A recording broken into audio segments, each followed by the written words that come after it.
안녕하세요. 상생문화연구소 연구원 문계석입니다. 알프레드 노스 화이트헤드는 영미권에서 배출한 마지막 위대한 철학자다. 이 말은 프랑스의 현대 철학자 들레즈가 한 말인데요.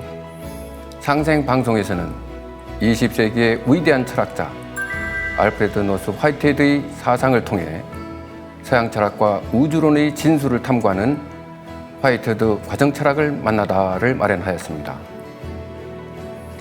화이트헤드의 과정철학을 보다 심도 있게 전해줄 수 있는 한 분을 이 자리에 모셨는데요. 바로 한국 사상계에서 화이트헤드의 철학에 대해 최고의 권위자로 알려진 문창옥 교수님이십니다. 교수님 안녕하세요. 네, 안녕하세요.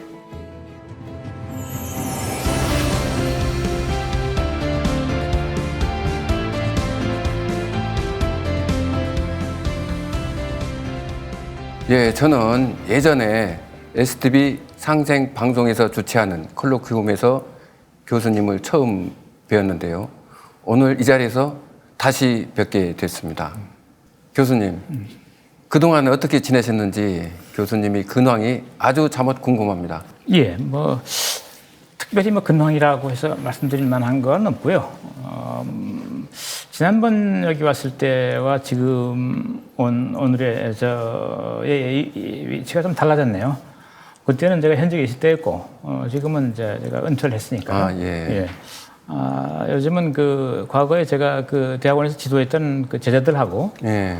격주로 온라인에서 만나가지고 텍스트 리딩을 같이 하고 있습니다. 예. 흔히 원전 독해라고 하는 이제 일정이죠.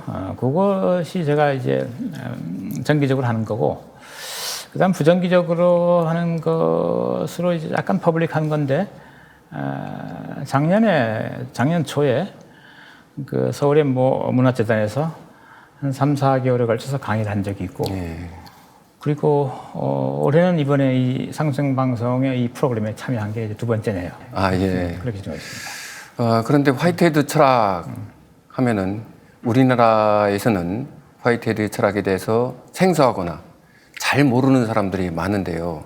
교수님께서 강의에 들어가시기 전에 화이트헤드는 도대체 어떤 인물인가 간략하게 말씀해 주실 수 있을까요? 네. 화이트헤드는 워낙에 철학자가 아니었어요. 수학자로 시작을 하죠.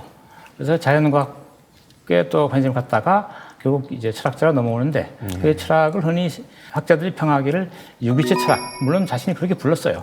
또는 과정 철학 이렇게 부르죠. 그러니까 유기체, 과정이란 말이 그의 철학의 특징이라고 할 수 있습니다. 그것이 하면 바는 변화 생성이 이른바 문제의 핵심에 놓여 있다, 이렇게 이해하시면 되겠습니다. 그런데 화이트헤드의 철학에 대해서는 국내에서보다는 외국에서 더 많이 잘 알려져 있는데요. 교수님께서는 화이트헤드 철학이 국내와 외국에서 어떻게 알려져 있는지 간략하게 말씀해 주시면 고맙겠습니다. 국내에서 철학하는 사람들이 화이트헤드를 연구하는 경향성은 상당히 미약합니다. 미약하고요. 신학하는 사람들은 꽤 됩니다. 조직 신학하는 사람들이 화이트헤드 철학을 빌어가지고 신학적 체계를 이제 세우는데 이제 상당한 공을 들이고 있는 경우가 국내에도 있습니다. 서양의 경우, 특히 미국의 경우도 아마 이제 철학보다는 신학 쪽에 연구자들이 많습니다. 다만 철학 쪽에서 연구자들 배출하고 있는 곳은 오히려 유럽입니다. 좀 아이러니하죠.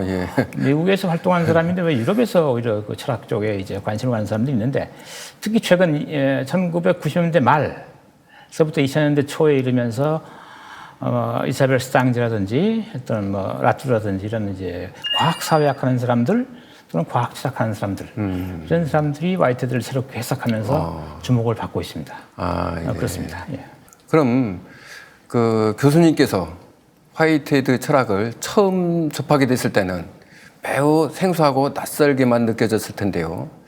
어떤 계기로 해서 교수님께서 화이트헤드 철학을 연구하시게 되었는가요? 그거는 아주 우연이었죠. 제가 이제 학교에 입학했을 때 저희 학과에 이제 선생님께서 그 화이트헤드를 전공하신 분이 계셨어요. 그래서 그분이 과제를 주면서 어떤 책을 하나 던져주더라고요. 나중에 보니까 그게 과학과 근대 세계라는 책이었습니다. 그 화이트헤드의 그 후기 저술이죠. 그래서 그걸 읽고 이제 뭐 페이퍼를 쓴 적이 있어요. 그게 아마 처음 이제 화이트헤드를 제가 접하게 된 거였고, 그때 상당히 어렵게 읽었던 기억이 지금 생생한데, 그러다가 이제 대학원 가면서 이제 그 선생님이 이제 여러 가지 그 자료도 많이 준비되어 있고, 그래서 공부하기가 조금 편했습니다. 그래서 그게 계기가 됐죠. 예, 그렇습니다. 그러면은 화이트헤드의 철학의 진면목을 깊이 탐구할 수 있는 시간으로 들어가 보도록 하겠습니다. 그럼 이번 시간에 어떤 주제로 말씀을 시작하실 건가요? 예, 오늘은 뭐 첫 시간이니까 좀 가볍게 시작하죠. 화이트헤드의 그 어떤 생애, 그걸 간단히 소개해드리고, 이어서 그의 주요 저술들을 통해서 본 어떤 학문적 이력, 그거를 간단히 이제 서술하고, 그걸 첫 번째 곡줄하고, 두 번째는 화이트헤드의 철학이라고 하는 것이 서양 철학 일반이라고 하는 문맥 속에서 어떻게 특징 지을 수 있는 것인지, 화이트헤드는 또 자신의 철학을 어떻게 생각하고 있었는지를 두 번째 곡지로 해서 아주 일반론을 첫 시간에 주제로 삼을까 합니다. 그럼 교수님께서 전해주시는 그 화이트헤드의 철학이 어떤 것인지 상당히 기대가 되고 있습니다. 그럼 교수님께 직접 강의를 청해 듣도록 하겠습니다. 교수님 강의 부탁드리겠습니다. 네.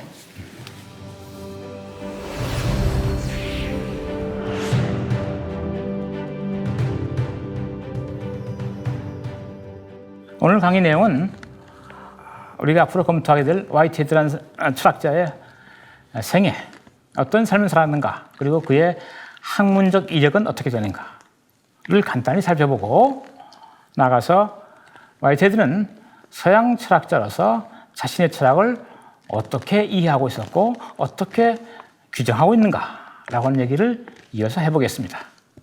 이것은 그래서 강의 전체에 아주 초보적인 도입이 되겠습니다. 자, 그럼 우선 생애라고 하는 걸 한번 살펴보죠. 화이트헤드는 영국 태생의 철학자입니다. 1861년 잉글랜드에서 출생합니다. 알려진 바로는 그의 조부 때부터 부친을 거쳐서 2대에 걸쳐서 학교 교장을 했고, 아마 고등학교인 걸로 알고 있습니다. 또 영국 성공회의 성직자였습니다. 비교적 아버지는 고위 성직자였다고 알려져 있습니다. 그만큼 화이트헤드는 상당히 경건하고 온화한 가정에서 성장했다고 볼 수 있겠습니다. 20세가 되던 해 그는 영국의 캠브리지 대학 트리니티 칼리지에 입학하고 수학을 전공을 택합니다. 단순한 순수 수학이 아니라 수리 물리학 또는 응용 수학이라고 하는 분야로 기본 연구 방향을 잡습니다. 그리고 대학을 마친 직후 그는 다시 자신의 모교에서 특별 연구원으로 그리고 강사로 재직을 하게 됩니다. 그러다가 1914년, 그러니까 한 20년 훨씬 넘어서까지 연구원으로 있다가 1914년에 런던 대학으로 옮기면서 정교수가 됩니다. 이론 물리학 교수가 됩니다. 그리고 다시 한 10년쯤 근무하고 나서 1924년에 미국 하버드 대학의 철학과로 초빙을 받습니다. 그리고 거기서 한 10몇 년 정도, 한 12년 정도 학생들을 지도하다가 퇴임한 후 1947년, 그러니까 2차 대전이 끝나서 얼마 지나지 않은 시기였죠. 그때 하버드의 한 교회에서 영면에 듭니다. 오늘날 일부 철학자들은 화이트헤드를 미국의 6대 고전 철학자 중에 한 사람을 꼽고 있습니다. 물론 미국이란 그 나라가 워낙 전통이 약하다 보니까 그런 것이겠지만 화이트는 사실 미국 철학자가 아니죠. 영국에서 태어났고 영국에서 사유를 시작했으니까요. 그러나 어쨌든 미국의 그 철학사가들 가운데 몇몇 사람들은 찰스 앤 스퍼스, 윌리엄 제임스, 로이스, 산타야나, 잔 듀이 등과 더불어 6명의 고전 철학자 가운데 한 사람으로 분류를 해놓고 있습니다. 그런데 이렇게 영국과 미국을 거쳐서 학문적 이력을 적어도 가지고 있는 이 화이트헤드는 그 내용을 듣다 보면 이렇게 짐작할 수 있겠지만 하나의 학문에 몰두하지 않습니다. 처음에 시작은 아까 얘기했던 것처럼 수학에서 시작을 합니다. 그리고 두 번째 시기로 가면서 자연 철학 또는 자연과학 철학 쪽으로 탐구 영역을 넓힙니다. 그리고 세 번째 시기로 건너가면서 그는 철학 그중에서도 보다 포괄적인 사변적 연구라고 할 수 있는 형이상학의 연구로 넘어갑니다. 그러니까 보통 그 화이트를 놓고 세 시기로 그의 이력을 구별하는데 1기, 2기, 3기. 그러니까 수학자로서의 학문적 이력을 꼽혔던 시기. 이 시기의 대표 저술은 수학 원리입니다. 이 저술의 목표는 그는 수학을 논리적 원리로부터 도출하고자 하는, 그러니까 수학의 뿌리를 논리학에서 찾고자 하는 그런 시도입니다. 그래서 이거는 20세기 초에 비록 성공한 프로그램은 아니었지만 엄청난 그 파급 효과를 몰고 옵니다. 후대 철학과 논리학 또는 수학에. 어쨌든 이게 제1기의 대표작이고 그의 학문적 연구 업적이라면, 물론 이때는 버트란드 러셀과 공저하죠. 혼자의 작품은 아니었죠. 1910년서부터 13년까지 거쳐서 1, 2, 3권을 같이 씁니다. 세 개의 엄청나게 그 방대한 양의 저술로 수학 원리가 지금부터 저술됩니다. 그 다음 제2기는 순수 수학에서 수리 물리학 또는 응용 물리학 쪽으로 연구 영역을 넓혀서 자연 철학 또는 자연 과학에 대한 철학적 반성을 합니다. 그래서 자연 과학의 철학. 이 식의 대표작은 여러 개 있지만 자연 인식의 원리 또는 자연의 개념. 자연의 개념이 아마 대표작일 겁니다.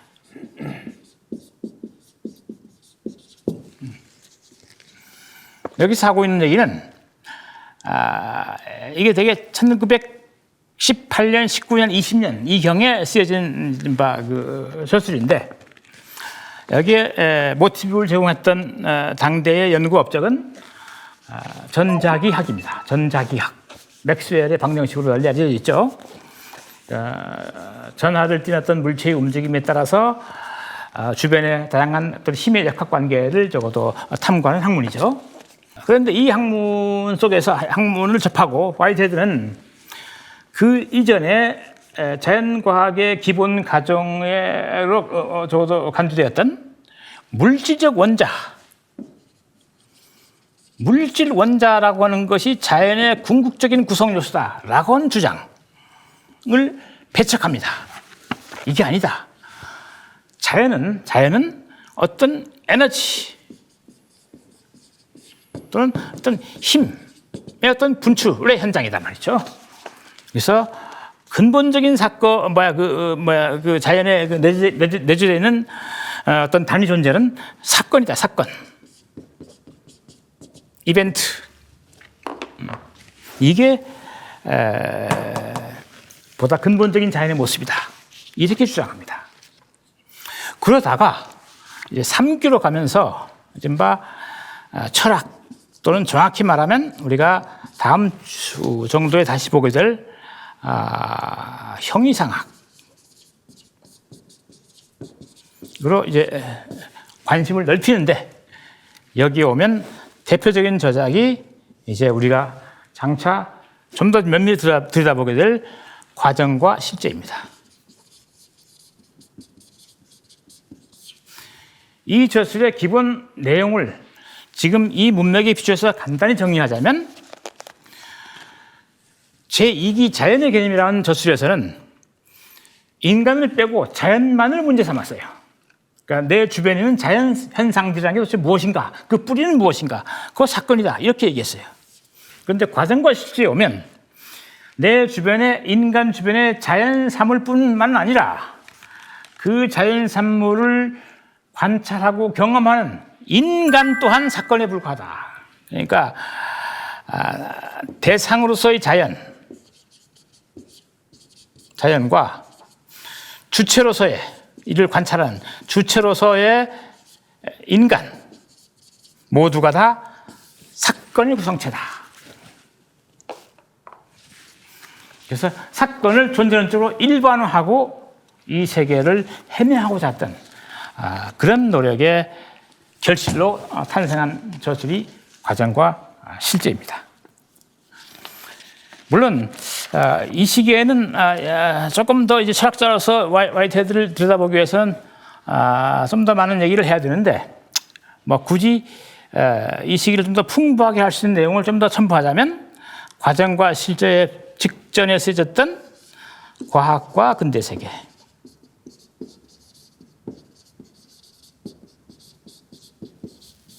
그리고 그 직후에 쓰여졌던 관념의 모험.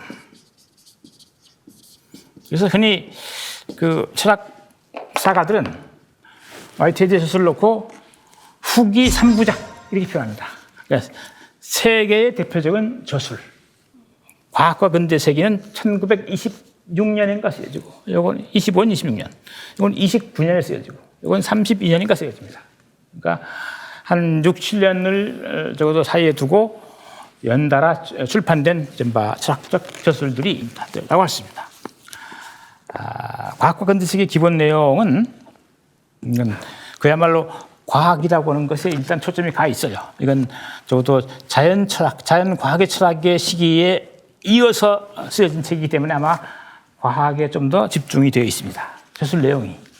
특히 근대 과학은 어떻게 발생했는가, 그리고 어떻게 폭발적으로 발전했는가, 이런 얘기를 담고 있고, 그다음 두 번째로 근대 철학은 어떻게 두 개의 실제, 그 이원론으로 적어도 그 논의의 그 방향이 흘러갔는가. 그리고 또 세 번째는 어떻게 그 물질의 세계는 기계라고 하는 기계적 개념, 하지만 유물론적 기계론이라고 하는 어떤 가설을 전폭적으로 지지하는 방식으로 인간의 사유가 그 당대 근대 철학자들에 의해서 받아들여졌는가, 기계를 받아들인 이유가 뭔가. 그다음 세 번째는 19세기에 이르러서 진화론은 어떤 충격을 주었는가. 뭐 이런 내용을 초반부에 담고 있습니다. 과학 근대의 초반부에.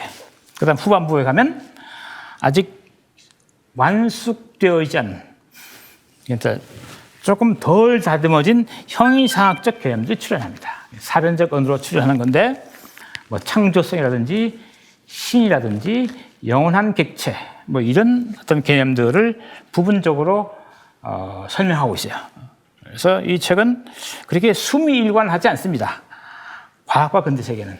그래서 앞에는 과학 얘기를 하다가 뒤에 가서는 그와 전혀 다른 차원의 얘기를 서로 이렇게 병치시키고 있기 때문에 그렇습니다. 그런데 과정과 실제에 가면 이런 식의 어떤 그 과학적 세계관, 유물적 세계관, 여러 가지 어떤 종교적 성취, 예술적 성취, 또는 일상의 어떤 감각적 경험, 이 모든 것을 아우를 수 있는 어떤 근본적인 가정을 새로이 구성합니다. 과정 실제는.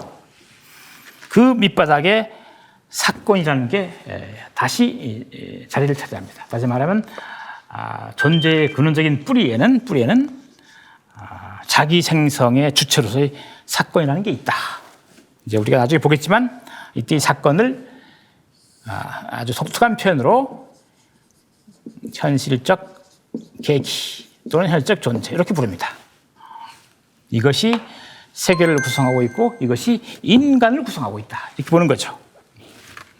그래서 이걸 중심으로 해서 어떻게 인간이 경험하는 세계가 지금처럼 이렇게 다 즐겁게 출연하는지, 또는 그게 어떤 식의 변천을 겪으면서 이 세계가 변화하고 있는지 등등을 아주 일목요연하게 보여줍니다. 물론 대단히 복잡한 구성이어서 일반인이 쫓아가기 쉽지 않습니다. 그건 우리 나중에 한번 조금 거칠게 들여다보게 될 겁니다. 그리고 그 다음으로 이제 3부작의 마지막 저술 관념의 모험은 이거는 그냥 단순한 철학서라기보다는 문명사적 관점에서 아주 인간의 역사, 문화, 예술, 진리 뭐 이런 것들을 아주 포괄적으로 그려내고 있습니다. 그래서 조금 일반인이 읽기에는 조금 가벼워 보일 수 있습니다. 그래서 뭐 예컨대 진리란 게 뭐냐, 아름다움이라는 게 뭔가, 예술은 또한 무엇인가, 또 창조적인 모험이라는 게 또 뭔가, 또 이런 것들이 바탕이 되는 평화라고 하는 가치는 무엇인가, 이것들을 적어도 화이트헤드는 이런 5개 정도의 근본 어떤 이념을 문명의 이념 이렇게 부릅니다. 이것들을 놓고 철학적으로 관찰하면서 앞으로 나아갈 진로, 문명의 진로, 여기에 특히 평화라는 개념이 들어왔다는데 주목하시기 바랍니다. 왜 평화라고 하는 개념이 있을까? 이건 양차 대전을 겪으면서 적어도 화이트헤드가 느꼈던 어떤 소망을 담고 있었던 게 아닌가 싶습니다. 그러니까 1차 대전 때는 그 막내 아들이 전쟁에 나갔다가 비행사로 공군으로 참여했다가 전사합니다. 1차 대전 때. 그래서 심지어 그 러셀은 그래서 옆에서 지켜보다가 상심하는 화이트헤드를 보고 이제 저 노인네가 미치지 않을까. 나중에 가서 미쳤네. 과정과 시제라는 책을 보고 이때의 화이트헤드가 아니다. 자기랑 수학 원리를 쓸 때의 온전한 정신을 잃어버렸다. 뭐 이럴 정도로 과정과 실제는 상당히 그 파격적인 내용, 적어도 화이트헤드 이력에서 볼 때 내용을 담고 있다고 러셀은 보았던 모양입니다. 어쨌든 그렇게 작은 막내 아들을 잃고 그리고 2차 대전을 또 겪으면서 그런 인류 문명에서 평화라고 하는 것이 얼마큼 소중한 가치인가, 적어도 문명을 적어도 전개시킨 데서 아마 그걸 절감했기 때문에 그의 관념의 모험이라는 저술 속에서 중요한 하나의 아이디어를 어떤 텀으로 고찰하고 있는 게 아닌가, 이렇게 추측해 볼 수 있습니다. 자, 여기까지가 이제 그의 생애, 간단한 생애와 저술을 통해서 본 학문적 이적이 되겠습니다. 다음으로 이제 이런 식으로 수학으로부터 시작해서 자연과학을 거쳐서 철학으로 이르는 이 과정에서 그가 마지막에 택한 형이상학적 어떤 그 시선 말이죠. 일반적으로 아주 포괄적으로 말하자면 철학이라고 하는 것, 화이트가 생각하는 철학이라는 게 도대체 뭘까? 화이트는 철학을 어떻게 생각했을까? 어떻게 이해했을까? 자, 이 얘기를 하려면 우선 철학 일반, 특히 서양 철학 일반에 대한 얼마간의 이해가 필요하겠습니다. 보통 옛날에 저희가 대학을 다닐 때, 요즘은 없는데 별로 그런 책이 없던데 옛날에는 이런 책이 많았어요. 이런 제목의 책입니다. 그러니까 철학이란 무엇인가?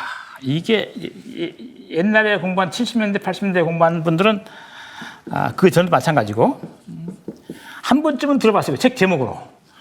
철학이란 무엇인가?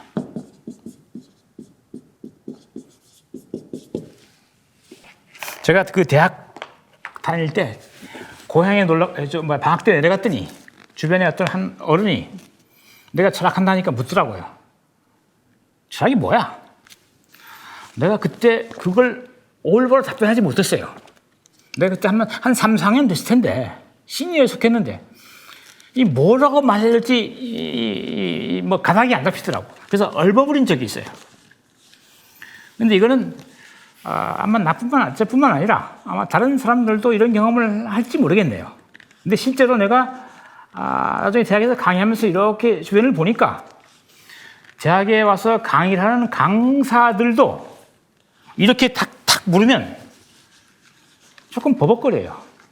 이게 쉬운 게 아닙니다. 우리가 보통 뭐뭐란 무엇인가 물을 때 그 답변을 어떻게 하나요? 그냥 예컨대 이건 이제 여러분이 머릿속에 외운 답이 있을 거예요. 인간이란 무엇인가? 이렇게 물으면 뭐라고 답하죠? 교과서적인 답이 있어요. 응? 인간이란 무엇인가? 그러면 우리가 당장 떠오르는 게 인간? 생각하는 동물. 오케이. 또는 뭐 말을 좀 바꿔서 이성적 동물. 이렇게 표현하죠. 생각하는 동물. 인간이란 무엇인가 하면 생각하는 동물. 이거 아주 중요한 그 형식을 담고 있어요. 뭐뭐란 무엇인가 물을 때 이 물음이 요구하는 바는 뭐냐니까 이 철학 또는 그 앞에 뭐 인간 이거에 대한 본질 표현, 곧 정의를 묻는 거예요. 정의. definition. 그러니까 정의하라 그 얘기예요. 철학을 한번 정의해봐라. 인간이란 뭐야? 라고 물을 때 그 답변을 요구하는 건 인간 한번 정의해봐. 그 뜻이에요. 그러니까 인간은 생각하는 동물이다. 라고 하는 것은 인간에 대한 정의입니다. definition.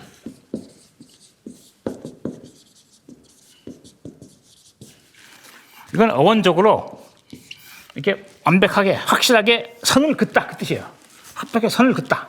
그러니까 이렇게 테두리 경계를 확실하게 정한다. 이런 의미예요. 정의한다는 거는. 그러면 인간을 생각하는 동물로 정의했다는 건 인간을 어디다 가두고 있어요, 지금? 어디다 가두고 있습니까? 동물에다 가두고 있어요. 그렇죠? 동물에다 가두고 있어요. 경계를 딱 정한 거예요. 이건 외부 경계입니다. 내부 경계가 또 있어요. 왜냐하면 동물에는 인간만 있는 게 아니죠. 뭐 강아지도 있고, 참새도 있고, 올챙이도 있고, 그렇죠? 뭐 벌나비도 있고 말이죠. 그러면 동물 속에서 인간만이 가진 내적인 특성을 동시에 지적을 해줘야 돼요. 그래야 이게 특화되겠죠. 그래서 이때 특화되기 위해서 인간을 특화시키기 위해서 등장하는 개념이 바로 생각한다는 말입니다. 그러니까 이 표현 속에는 다른 동물들은 생각하지 않는다라는 게 전제되어 있어요. 인간만이 생각한단 말이죠. 그래서 이런 특징을 종적인 차이, 종차라고 합니다. 인간 종만이 지닌 차이. 그리고 이 동물이라는 말을 유라고 합니다. 유. 인간이 속한 유.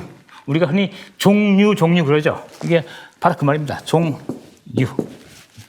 이게 종류가 뭐야 할 때는 바로 이걸 묻고 있는 겁니다. 인간이 가지고 있는 경계가 어디냐. 외부의 경계와 내부의 경계를 묻는 겁니다. 그래서 이렇게 내 외부 경계를 이렇게 한정해 주는 작업을 definition이라고 합니다. 정의라고 한단 말이죠. 자, 이런 시도를 통해서 철학을 한번 정해보자 말이죠. 그러면 철학은 어떤 유에 속하는지를 외부로 그려줘야겠죠. 외부에 선을 긋습니다. 철학은 어디에 속하냐? 당연히 학문에 속합니다. 학문, 넓은 의미의 과학. 철학은 학문이다. 또는 넓은 의미의 과학. 이 자연과학의 과학이 아니라 우리가 합리적인 탐구로서의 학문 말이죠. 과학. 학문은 이건 다시 정의하려면 이건 진리라고 하는 가치를 추구하는 그런 문화적 활동을 말하는 거죠. 학문은.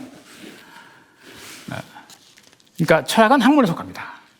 그러면 학문에는 철학만 있는 게 아니죠. 똑같이 있단 말이죠. 그죠? 종적 차이가 있어야 합니다. 철학만이 신 종적 차이, 다른 학문과의 차별점은 뭘까? 이게 가장 중요합니다. 이걸 말하기가 참 어려워요. 이것에 대한 답변을 제가 나중에 대학원을 마치고 학생들을 가르치기 위해서 어떤 교재를 택해서 보니까 거기에 이게 아주 명료한 답변이 들어있어요. 바로 보헨스키 책입니다. 보면 철학은 다른 학문과 어떻게 다른가, 어떻게 차별화되는가, 종차가 무엇인가. 철학은 우선 그 탐구 대상과 탐구 방법에서 다른 과학과 다르다. 어떻게? 개별 과학은 나름의 대상 영역에 제한되어 있습니다. 물리학은 물리적 현상에 제한되어 있고, 생물학은 생명 현상에 제한되어 있고, 사회학은 사회 현상에 제한됩니다. 의학은 인간의 신체의 병리 현상에 제한되고, 근데 철학은 그런 제한이 없단 말이죠. 그래서 대상 영역에서 제약이 없다. 두 번째로 탐구 방법에서 제약이 없어요. 다른 과학은 특정한 방법적 전략을 가지고 들어갑니다.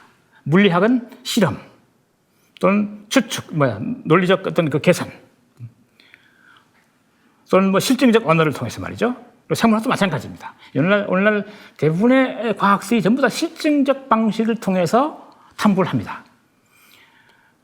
또 뭐 수학 같으면 철저하게 논리적 추린, 수적 추리 말이죠. 추론을 통해서 하고. 그래서 방법적으로 다루는 과학은 제약이 있는데, 특정되는데, 철학은 이런 저런 방법에 얽매이지 않는다. 모든 방법을 다 쓸 수 있다. 뭐 직관적 방법을 쓸 수도 있고, 지적 통찰을 쓸 수도 있고, 감각을 동원할 수도 있고, 어떤 상상을 동원할 수도 있고, 논리적 추론할 수도 있단 말이죠. 그러니까 방법적 선택에서 제약이 없다. 그러니까 탐구의 대상과 탐구 방법에서 무제약적이다. 제약이 없다. 이런 의미에서 모든 것을 다 아우르고 있다. 대상이나 방법에서. 모든 방법, 모든 대상을 다 아우른다. 그래서 보편과학이다. 보편학문이다 말이죠. 보편학이다. 또 하나는 이뿐만 아니라 관점에서 철학은 왜 대상에서 제약이 없다 보면 다른 학문과 대상이 겹칠 수 있습니다. 왜냐하면 철학도 물리학과 마찬가지로 물리적 현상을 탐구 대상으로 삼을 수 있기 때문에. 그런데 그때 차이는 뭐냐니까 그 대상을 바라보는 관점이 다르다. 어떻게? 보다 근본적이다. 철저하다 말이죠. 예컨대 전체 물리학, 큰 물리학은 중력의 법칙을 전제로 합니다. 전자기학은 전자기 법칙을 전제로 합니다. 광학은 광학의 여러 법칙을 전제로 합니다. 그런데 철학은 그런 전제되어 있는 법칙 그 자체를 문제 삼습니다. 중력의 법칙, 이거 인간이 만든 것인가, 발견한 것인가? 이렇게 물어볼 수 있어요. 이거 좀 엉뚱해 보이지만 사실 그렇습니다. 우리는 중력을 관찰한 적이 없어요. 눈에 보이는 현상을 설명하기 위해서 끌어들인 어떤 물리적 어떤 계산의 어떤 함수 속에 있는 하나의 관계항에 불과할 수도 있어요. 다시 말하는 건 물리적 실체가 없는 것일 수 있다는 거죠. 이건 뭐 논쟁거리입니다. 어쨌든 이처럼 철학은 다른 여러 개별 과학이 더 이상 문제로 삼지 않고 단순히 전제하는 그 지점에서 다시 묻는단 말이죠. 한 번 더. 그래서 근본적이다. 그래서 근본학이다. 이때 근본이라는 말은 이 철저하다는 레디컬이란 말이에요. 레디컬하다. 근본주의라는 말이죠. 레디컬리즘. 보편학이라는 말은 보편은 유니버설하다. 이렇게 표현합니다. 그러니까 철학은 학문인데 어떤 학문이냐? 다른 과학과 달리 대상과 방법에서 제약이 없고 또 관점에서 궁극적이다 말이죠. 그래서 보편학이면서 근본학이다. 이렇게 정의를 했어요. 이건 보인스키 정의이고 이건 제가 보기에 제가 적어도 경험한 여러 철학자를 이렇게 놓고 봤을 때 상당히 설득력 있는 정의입니다. 중요한 문제는 우리가 이런 식의 어떤 궁극적 관점에서 다양한 대상들을 탐구하는 철학이 왜 이런 짓거리를 하느냐? 왜? 이렇게 물어볼 수 있어요. 그거 쓸데없는 거 아니냐 말이죠. 뭐 자연과학이나 사회과학 이런 것들은 당장 현실적으로 우리가 살아가는데 필요한 어떤 다양한 어떤 해법들을 제공하는데 철학은 뭐 그런 것 같지도 않은데 말이죠. 왜 이런 식의 그 철학적 탐구를 하고 또한 이렇게 각 철학자마다 자기 철학을 내세우면서 대단히 중요한 것처럼 떠벌리냐 말이죠. 이렇게 이제 우리가 물어볼 수 있어요. 그래서 과거에 아리스토텔레스라는 인물은 철학자죠. 고대 그리스 철학자입니다. 이런 답변을 한 적이 있어요.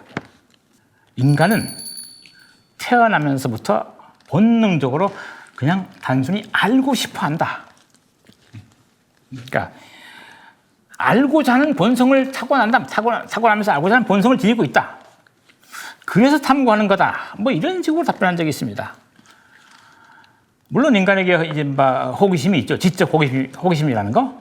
그러나 이거 가지고는 분명히 모든 걸 답해주고 있지 못한 것 같아요. 왜냐하면 오늘날 학문적 탐구라는 게 대단히 그 난해하고도 지난한, 어렵고도 힘든 그런 노동입니다. 근데 이걸 단순히 호기심에서 그 동기를 설명하는 것으로는 충분치 않죠.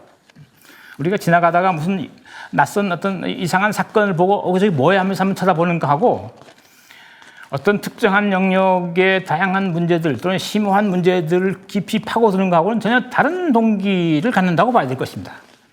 그러니까 철학이든 아니면 학문이든 말이죠. 학문 일반이든 이거는 단순히 호기심에서 출발하는 것이 아니라 보다 깊은 어떤 목표, 어떤 목적, 또는 어떤 역할이 있을 것이다 말이죠. 이게 뭐냐? 이렇게 우리는 다시 물어볼 수 있어요. 왜 우리는 학문을 하는가? 철학을 떠나서 이렇게 일반화시켜 봅시다. 왜 우리는 학문을 하는가? 왜 진리라고 하는 가치를 추구하는가 말이죠. 그러면 여기서 할 수 있는 답변은 한 가지입니다. 우리가 과거에는 천둥번개가 치면 누군가 내 주변에 죄 지은 놈이 있단 말이야. 이 친구를 색출해서 밖으로 내보내야 된다. 그래야 내가 덤태기 안 쓴다. 뭐 이런 발상을 한 적이 있어요. 그러니까 자연현상에 대한 올바른 이해가 없으니까 자연이 주는 공포는 인간을 엄청나게 제약합니다. 인간의 행동을. 그래서 심청전에 나오는 그 일종의 스토리, 일련의 스토리 말이죠. 상인들이 어린 처자를 사서 항해하기 전에 바닷속에다 집어넣는단 말이죠. 그건 일종의 처방이죠. 그 시대의 관점에서 보자면 대단히 합리적인 과학적 처방이었습니다. 안전하게 백기를 만들어내기 위해서. 이건 마치 오늘날 표현을 하자면 낙뢰를 피하고자 피해침을 설치하는 것과 같은 행동입니다. 물론 그때는 자연을 이해하지 못했기 때문에 단순한 믿음의 소상으로 그런 처신을 했던 것이고, 오늘날은 과학적 사태를 통해서 그걸 분석하고 이해했기 때문에 그거에 알맞는 보다 적절한 수단을 통해서 이런 어떤 그 자연의 어떤 위력을 피해가는 그런 어떤 방법적 절차를 택할 수 있었던 것이죠. 그러니까 그 효과의 차이일 뿐이지 의도는 똑같습니다. 의도는. 자, 이건 뭘 말하느냐? 자연과학은 그럼 왜 하는 건가? 그건 자연이 주는 제약, 공포, 이로부터 인간을 해방시키고자 하는 겁니다. 학문은 그렇습니다. 모든 학문은 그렇습니다. 자연과학은 자연이 주는 공포로부터, 사회과학은 인간이 구성한 사회 자체가 개개인을 옥죄게 됩니다. 그럼 사회를 어떻게 구성할 때 그 사회에서 인간은 진정으로 자유로울 수 있는가? 어떻게 하면 인간은 스스로 자기 의지대로 자신의 꿈을 펼칠 수 있는가? 그거를 철학적으로 반성하고 또는 학문적으로 반성해서 사회과학을 하는 겁니다. 인문학. 이건 쓸데없는 거 아니야? 얼마 전에 우리 그 정치인 가운데 한 사람이 그런 적이 있어요. 인문학 같은 거 너무 많이 하지 마라. 뭐 돈도 안 되는 거 아니냐? 대단히 무지한 발상입니다. 인문학은 인간이 만들어 놓은 관념이 주는 제약이 있어요. 인간이 만들어 놓은 관념. 또는 우리의 전통으로 들어오면 나이 많은 사람은 공경하라. 그들의 의견이 옳다. 뭐 이런 거. 그 밖에 많습니다. 이런 식의 어떤 기존에 통용되는 전통적인 가치관. 그렇죠? 물론 고전 시대에서는 그게 통용될 수 있었을지 모르겠어요. 그러나 현대 와서는 더 이상 타당성을 잃어버린 또는 효과적이지 않은 그런 관념들이 우리의 머릿속을 지배하고 있을 수 있겠단 말입니다. 그런 것으로부터 인간을 해방시키는 게 인문학입니다. 그런 관념 속에는 단순히 인문학적 관념만 있는 게 아니고 사회과학의 관념도 있을 수 있고 또는 자연과학의 관념도 있을 수 있습니다. 공산주의 이데올로기가 옳은가, 자유주의, 자본주의 이데올로기가 옳은가 라고 하는 그 논쟁에 문학이 들어가서 논쟁에 참여할 수 있어요. 그러는 가운데 그것들이 갖고 있는 어떤 독단성, 폐쇄성을 무너뜨리는 작업을 할 수 있어요. 인문학은. 특히 문학, 역사 그런 것들이 그런 작업을 적극적으로 합니다. 그럼 철학은 뭘 하느냐? 철학은 그런 인문학까지도 그 억압의 고리로 작동할 수 있다. 더 나아가서 철학 자신이 이미 인간의 사유를 옥죄고 있을 수 있겠다. 그래서 자기 비판적입니다. 그러니까 철학은 누적적으로 발전하는 일이 별로 없어요. 바로 스승의 얘기를 그의 직계 제자가 이렇게 부숴버려요. 그러니까 대표적인 예가 플라톤과 아리스토텔레스입니다. 플라톤은 아리스토텔의 스승이죠. 그런데 그 제자가 플라톤의 생각을 비난하고 무너뜨립니다. 이만큼 철학은 어떤 고정된 관념도 인정하지 않고자 하는 이런 근본적 시선을 항상 유지하고 있단 말이죠. 그러면 화이트헤드는 이런 서양 철학의 이런 기본 특성, 인간이 만든 온갖 관념, 종교적 관념, 과학적 관념, 사회과학적 관념, 심지어 문학적 관념, 역사적 관념, 이런 인간이 만들어 놓은 온갖 인위적인 그런 관념 체계로부터 인간을 해방시킨다. 심지어는 철학 자신이 만들어 놓은 관념으로부터 인간을 해방시킨다. 라고 하는 그런 이제 소명을 갖고 있는데, 화이트헤드는 이런 식의 소명을 자신의 용어로 명확히 표현합니다. 철학은 추상관념의 비판자다.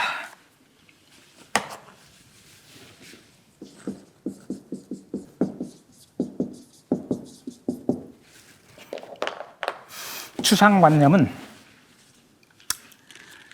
뭐 여러 가지 얘기할 수 있겠는데, 인간이 만들어 놓은 관념, 이건 뭐 거의 다 추상관념입니다. 근데 이거를 전통 철학은 이렇게 인간이 만든 관념이 실제의 모습을 그대로 담아내고 있다고 믿는 경우가 왕왕 있었어요. 이것 중에 대표적인 두 가지 사례가 있는데, 하나는 고전, 다시 말하면 고대 그리스로부터 중세에 이르는 한 2000년에 걸친 그 사회 역사 중에서 핵심에 놓였던 범주적 개념이 있어요. 이게 실체입니다. 실체. 이건 고전 시대의 관념입니다. 이거 진정한 존재다, 이거. 진짜 존재다 말이죠. 리얼 빙. 이게 진짜 존재다. 그 다음은 근대 과학의 탄생과 더불어 등장한 것이 아까 말한 물질 원자입니다. 물질 원자. 이거는 근대식입니다. 근데 화이트헤드가 보기에 아까 사건이라는 개념을 통해서 잠깐 설명드렸지만, 이건 다 추상적으로 인간이 만드는 관념입니다. 이것이 존재하는 세계를, 존재의 근원적인 어떤 사태를 반영하고 있지 못하다. 그러니까 추상적인 거란 말이죠. 근데 이거를 자꾸 구체적인 존재를 놓고 이 세계를 해명하라 했단 말이죠. 그럼 자기가 보기에 가장 구체적인 존재, 그건 뭐냐? 이게 아니라 이건 추상적인 거야. 비판해야 한다. 비판하라 말이죠. 해체하라 말이죠. 그리고 대안을 제시하자 말이죠. 대안. 이게 등장한 게 원자는 원자인데 물질 원자가 아니라 생성하는 원자, 생성의 원자, 생성하는 원자 또는 원자적 사건. 세계를 구성하는 가장 근원적인 존재는 생성하는 사건이다 말이죠. 이것들로 구성되어 있다. 그러니까 이런 식의 생성의 과정으로서 세계는 근본적으로 존재한다. 그래서 생성의 과정이다. 그래서 과정 철학이다.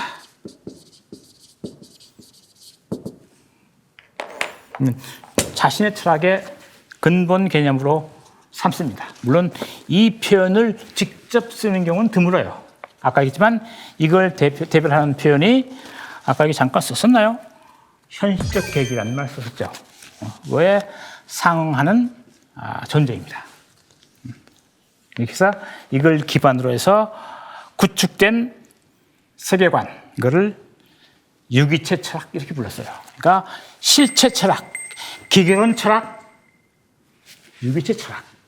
이건 실체 철학과 기계론 철학은 비판의 대상이 되는 철학이고, 고전 철학에서 자신이 그 대안을 제시한 철학은 유기체 철학입니다. 생성의 원자 사건을 기본 존재 단위로 놓고 구성한 철학입니다.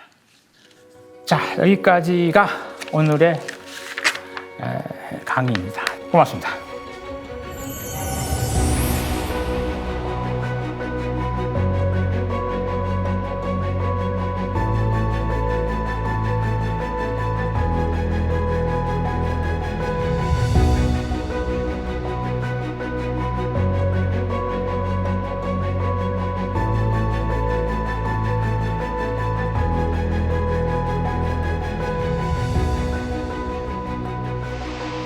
네, 교수님.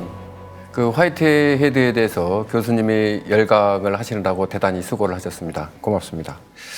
그런데 교수님께서 전하는 화이트헤드의 생애와 학문적 이력을 통해서 화이트헤드가 어떤 분이었던가를 조금이나마 이해할 수 있는 계기가 되었는데요.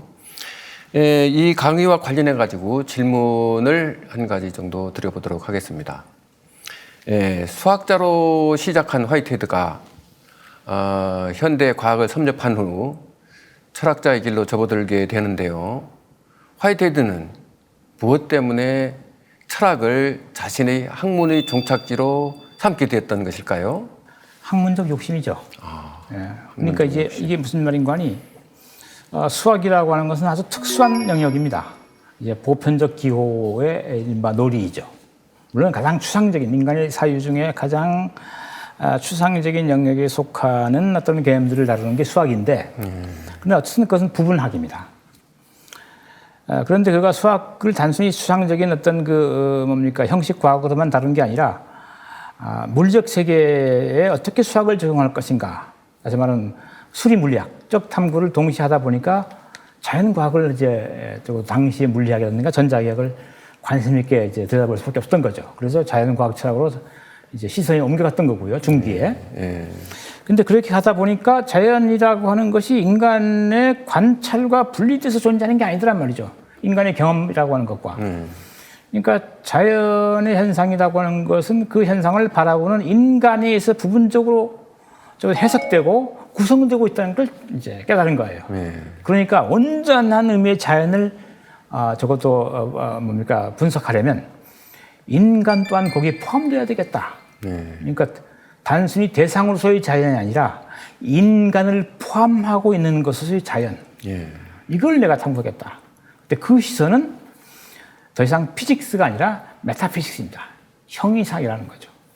그래서 우리가 특수한 경험으로 유체 이탈할 때에 자신의 정신성이 자기 신체에 떠나가지고 자기 몸을 보죠. 그런 식으로 인간을 자연 속에 집어넣고 인간이 초월적인 시각에서 세계와 인간을 함께 보는 겁니다.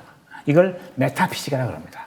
우리가 다음 시간에 아마 간단히 설명할 기회가 있을 텐데, 그래서 피직이라고 하는 것은 인간이 들어가지 않습니다. 거기에는 자연 현상만 들어가고 메타피직에는 인간이 들어갑니다. 그래서 화이트헤드는 자연 철학에서 또는 자연 과학의 철학에서 인간을 포함하는 학문 영역으로 한 걸음 더 올라가게 되죠. 그래서 형이상학사가 됩니다. 말년에는. 그렇습니다. 네, 잘 알겠습니다. 그리고 그 서양 철학 일반과 화이트헤드 철학을 주제로 해서 말씀하셨는데요. 교수님께서 강의 도중에 철학의 역할이란 전통적인 관념으로부터 인간의 사유를 해방시키는 데 있다 라고 말씀을 하셨어요. 그런데 에리 프롬은 무엇뭐로부터의 자유와 무엇뭐에로의 자유를 말하는데요. 그렇다면 교수님께서 말씀하신 철학의 역할이란 결국은 전통적인 관념으로부터 창조적인 관념에로의 자유다. 이렇게 생각해 볼 수 있겠는데요. 이것이 곧 화이트헤드가 말한 관념의 모험이라고 봐도 괜찮을지요?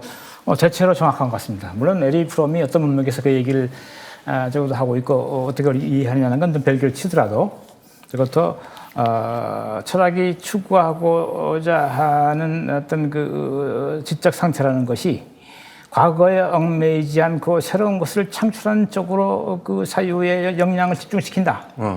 라고 할 때 그게 가장 근본으로 작동하는 이른바 그 액티비티가 바로 관념의 모험입니다. 그러니까 전통 철학을 비판하고 그것이 인간의 어떤 그 억압으로 작용하는 그 측면을 해체하면서 동시에 앞으로 나아갈 진로를 새로 구성하는 그 또한 관념의 모험입니다. 그래서 몸을 향한 자유, 그 바닥에는 관념의 모험이 작동하고 있다. 창조적 관념외로의 자유. 그렇습니다. 굳이 꼭 그렇게 하면 그렇게 했습니다. 예, 지금까지 문창옥 교수님을 모시고 화이트헤드와 서양 철학에 대해서 알아봤는데요. 그럼 교수님, 다음 시간에는 어떤 주제로 강의하실 계획이신지 알고 싶습니다. 네, 다음 시간에는 오늘에 이어서 전통의 형이상학적 관념들의 그 어떤 그 숲으로부터 화이트헤드가 어떻게 그걸 헤쳐나가서 새로운 숲을 구성하는지. 예.